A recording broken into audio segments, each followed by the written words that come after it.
Kembali lagi bersama kiper lokal di sini. Kali ini sesuai janji Kimin, kali ini kita akan mereview sepatu futsal dari Kalsi, yaitu seperti yang telah kalian lihat di story kiper lokal ya, yaitu Bomsala Beyonder Lea.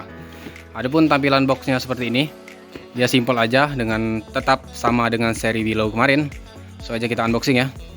Untuk tampilannya saat kalian membeli sepatunya seperti ini, yang mana paper bagnya atau paper kertas di dalam boxnya ya, paper boxnya dia menurut Kimin ini paper boxnya dari Kalsi niat banget dengan ada tulisan Bomsala seperti ini. Kemudian kalau dibandingkan dengan brand lain, brand lokal lain ya, ini menurut Kimin termasuk yang paling niat. Oke, kita buka aja.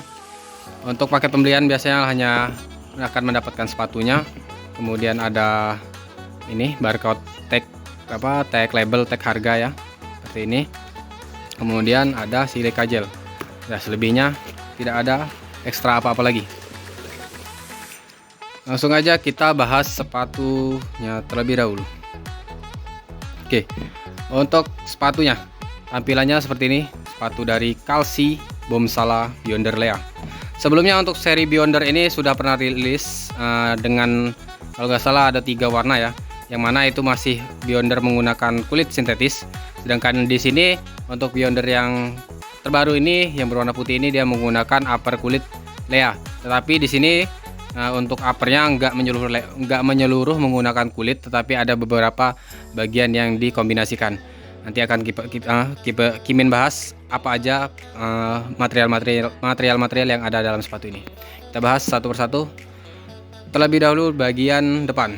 Oke. Untuk bagian depan sini, sebelumnya sepatu ini sudah Kimin gunakan ya. Jadi nanti akan Kimin review gimana saat Kimin gunakan sepatu ini. Untuk bagian upper depan atau bagian pem ini, nah dia menggunakan bahan kulit. Nah, jadi di sini bahannya menggunakan kulit sapi, yang mana menurut Kimin ini tingkat kelembutannya sangat maksimal banget.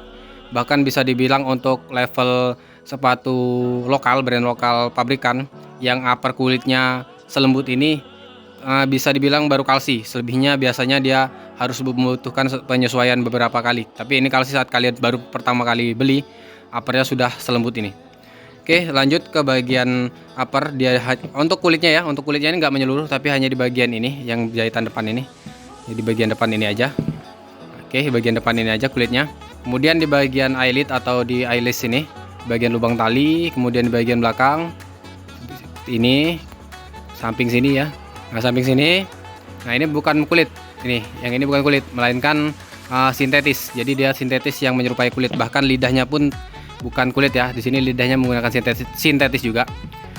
Kemudian untuk bagian dalam, ada fitur armor pad, yang mana menurut Kimin ini sejenis bahan mesh gitu, yang ditiban lagi dengan bahan seperti TPU ya. Jadi di sini ada armor pad namanya, yang mana di sini menggunakan bahan seperti mesh yang ditimpa TPU. Kemudian di bagian luar di sini ada sejenis faskin ya, atau kalau Kalsi bilangnya apa ya, Kimin lupa mesh apa gitu. Tapi kalau di menurut Kimin, kalau di brand lain ini jenis faskin gitu atau fuse skin ya. Kalau di Nike Lunar Gato itu ada juga yang menggunakan ini juga bahan seperti ini. Dia namanya Hyperfuse. Nah, itu juga bahannya sama, yaitu mesh tipis seperti ini, tetapi walaupun ini menerawang, untuk tingkat kekuatannya dia cukup kuat. Oke, lanjut untuk bagian belakang dia menggunakan bahan sweat. Nah, di sini sudah ada sweatnya, kemudian ada tulisan Bomsala. Kemudian juga ada bagian mesh di bagian atas di sini di tumit. Untuk bagian lining dia juga menggunakan bahan mesh. Nah, dia menggunakan bahan mesh gitu. Kemudian insole-nya menggunakan Eva ya, dengan ada tulisan Bomsala Edition. Kemudian dilapis dengan bahan mesh gitu. Untuk bagian dalam dia seperti ini. Ini bagian dalamnya. Terbilang sangat rapi untuk bagian dalam. Kemudian untuk bagian tali, nah talinya masih konsisten Kalsi dengan tali terbaiknya, yang mana menurut Kimin tali terbaiknya Kalsi itu ya yang bercorak seperti ini, bukan yang polos. Kalau yang polos menurut Kimin biasa aja, tapi kalau yang bercorak ini lebih lembut dibandingkan tali yang biasa yang polos. Nah, untuk jahitan di uppernya seperti ini coraknya ya. Jahitan di uppernya seperti ini. Oke, lanjut kita ke bagian outsole.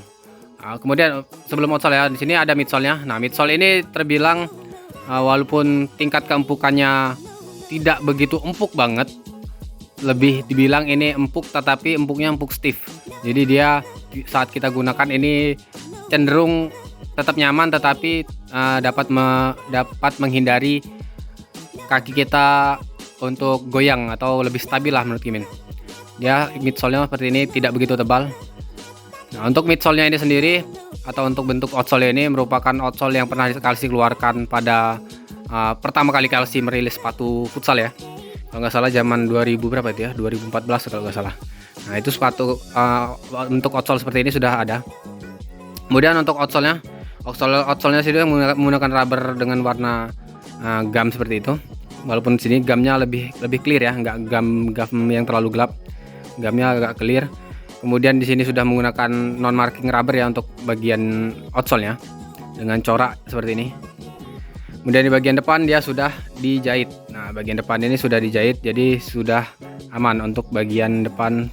Karena sepatu futsal itu biasanya rentan sekali untuk terjadi sobekan pada bagian depan terlebih dahulu. Oke, untuk material seperti itu aja. Kemudian untuk kita mengetahui apakah ini berbahan kulit asli atau enggak, yaitu di sini ada sampel kulitnya ya. Nah, di sini ada sampel kulitnya. Oke, ini ada sampel kulitnya. Kemudian untuk tagnya di sini sudah ada barcode, jadi bisa kalian scan langsung ke Google. Mungkin di Google ada ya. Kemudian di sini ada tag harga dan lain-lain. Oke, untuk harga retail yaitu 439.800. Nah, untuk sizing, Kalsi masih di seri Boom Salah ini masih tetap menggunakan sizing yang berbeda dengan brand lokal lainnya, yang mana kita harus down size saat menggunakan sepatu Kalsi ini. Yang mana kalau kalian biasa menggunakan spek atau ortus size 40, kalian di Kalsi menggunakan size 39 dan seterusnya ya. Kemudian untuk sepatu ini kalau nggak salah hanya hadir dari ukuran 39 sampai ukuran berapa gitu, yang pokoknya paling kecil dia di ukuran 39 untuk seri Boom Salah Beyonder Lea ini. Oke, kemudian kita bahas untuk impresi Kimin selama menggunakan sepatu ini. Sepatu ini sudah Kimin gunakan 2 kali atau Kimin playtest 2 kali, yang mana Kimin playtest di lapangan semen bukan lapangan vinil ya, karena di tempat Kimin nggak ada lapangan vinil ataupun rumput sintetis.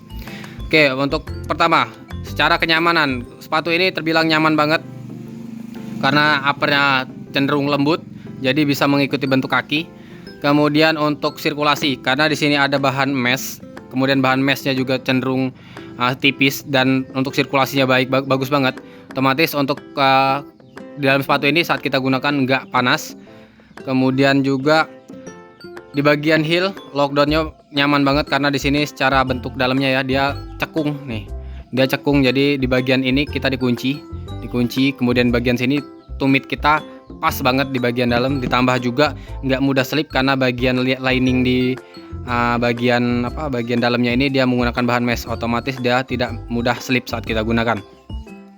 Selanjutnya untuk midsole di sini Kimin gunakan di lapangan semen, yang mana lapangan semen itu kan biasa cenderung keras ya. Tidak ada masalah sama sekali, tetap nyaman, tetap empuk, tetap memberikan daya stabil yang bagus, tetap memberikan daya redam yang bagus terhadap tumit, sehingga resiko cedera itu sangat minim sekali kita alami. Kemudian untuk grip di outsole-nya, nggak tahu kenapa ya, menurut Kimin untuk sepatu Kalsi ini kalau digunakan di lapangan semen menurut Kimin paling the best sih, karena gripnya paling mantap, gripnya ngegrip banget untuk lapangan semen. Apalagi kalau kalian gunakan di lapangan vinil ya, otomatis kayaknya bakal lebih grip. Kemudian juga kalau yang biasa hanya tersedia lapangan semen, outsole ini sepertinya cenderung lebih awet dibandingkan outsole yang brand lain, mungkin tapi ini baru persepsi Kimin, tapi berasa Kimin rasakan seperti itu. Kemudian saat digunakan untuk kontrol bola baik dari outsole maupun kontrol bola menggunakan bagian dalam, ini enak banget di outsole karena di sini secara gripnya outsole-nya cukup bagus. Bahan rubbernya di sini sentuhan terhadap bola itu lengket. Kemudian di bagian dalam sudah ada armor padnya, yang mana di sini menggunakan bahan mesh yang dilapis. Kemudian juga dia bertekstur, jadi untuk kontrol untuk passing menggunakan bagian ini enak sekali. Kemudian untuk split Kimin belum pernah nyoba split sih. Kayaknya sih kalau dipakai untuk split keeper ini bagus karena di sini kan ada sweatnya ya. Tapi nggak tahu karena Kimin jarang sekali split, bahkan nggak pernah. Kemudian untuk akselerasi, karena sepatu ini cenderung walaupun dia di tipe Boom Salah, Tetapi sepatu ini bisa Kimin bilang tipe Salah yang paling ceper. Karena kan biasanya untuk tipe-tipe Salah itu biasa tinggi-tinggi ya untuk midsole-nya, tapi ini cenderung ceper. Jadi buat kalian flank juga masih oke. Kemudian buat angkor juga masih nyaman, buat pivot juga masih nyaman. Walaupun menurut Kimin sepatu ini lebih condong ke posisi angkor. Kenapa? Karena di sini menggunakan upper kulit. Kemudian di bagian samping dia ada untuk kontrol bola. Jadi untuk angkor kan biasanya lebih banyak mengontrol bola itu. Jadi dia lebih mengutamakan kontrol bolanya dan kenyamanan di bagian upper. Kemudian untuk Kimin saat gunakan dia nggak ada sama sekali lecet. Setelah Kimin gunakan sekitar ada kayak 2,5 jam lah kalau dihitung-hitung ya. Itu 2 hari Kimin gunakan. Nggak ada lecet sama sekali di bagian tumit. Kemudian tetap nyaman. Bagian jempol juga aman, nyaman. Karena bagian depan upper ini menggunakan kulit, otomatis saat kita menggunakan passing gitu dia melindungi jempol kita. Kemudian oh ya, satu lagi, sepatu ini cocok apa atau enggak untuk kiper? Karena kan Kimin sempat tuh bikin postingan di story bahwasanya sepatu ini menurut Kimin cocok. Tetapi menurut Kimin sih cocok-cocok aja sepatu ini digunakan untuk kiper. Karena di sini kan kiper kan biasa sering passing, sering kontrol bola, kemudian sering long pass lah. Nah, dia kan membutuhkan upper yang kuat. Nah, di sini upper yang kuat karena di sini sudah menggunakan bahan kulit. Kemudian untuk kontrol sudah ada untuk kontrol di sini. Kemudian di outsole juga sudah ada. Kemudian untuk split biasanya kan di bagian ini kalau split menggunakan bahan sintetis kan cepat jebol di sini. Nah, berhubung di sini sweat otomatis lebih awet. Tetapi kekurangannya jika digunakan untuk kiper yaitu pada bagian sini, bagian dalam. Kalau kita sering menggunakan teknik split atau bukan split sih, yang apa ya, yang menurunkan dengkul gitu, menurunkan dengkul itu otomatis kan bagian dalam ini sering kegesek nih kayak ini kan sudah kegesek, otomatis jahitannya akan putus karena kan di sini hanya satu jahitan aja, yang mana ini menyambungkan bagian kulit dengan bagian armor padnya ini. Di sini Kimin sudah udah Kimin coba dan akhirnya nih ada sedikit putus di sini. Mungkin caranya biar lebih awet mungkin bisa kalian tutup dengan taping atau dengan Hansaplast di bagian sini untuk kiper. Jadi kalau buat kiper bisa aja tetap nyaman menggunakan sepatu ini, tetapi di bagian dalam ini harus dilapisi lagi dengan bahan seperti taping gitu atau bahan yang bisa menempel lah di bagian upper. Oke, seperti itu aja. Overall sepatu ini nyaman banget, jadi buat kalian sangat Kimin rekomendasikan sepatu ini. Bisa jadi salah satu pilihan utama untuk tipe Salah, yang menurut Kimin secara warna juga ini kece banget. Warna hitam kombinasi warna putih kombinasi hitam dengan outsole gum. Jadi secara warna ini perfect banget. Secara keringanan sepatu ini tergolong ringan, walaupun sepatu futsal itu nggak dibilang ringan, nggak ringan-ringan banget jika dibandingkan dengan sepatu bola. Oke, sekian ulasan dari Kiper Lokal. Ketemu lagi di video selanjutnya. Kiper Lokal pamit, ciao.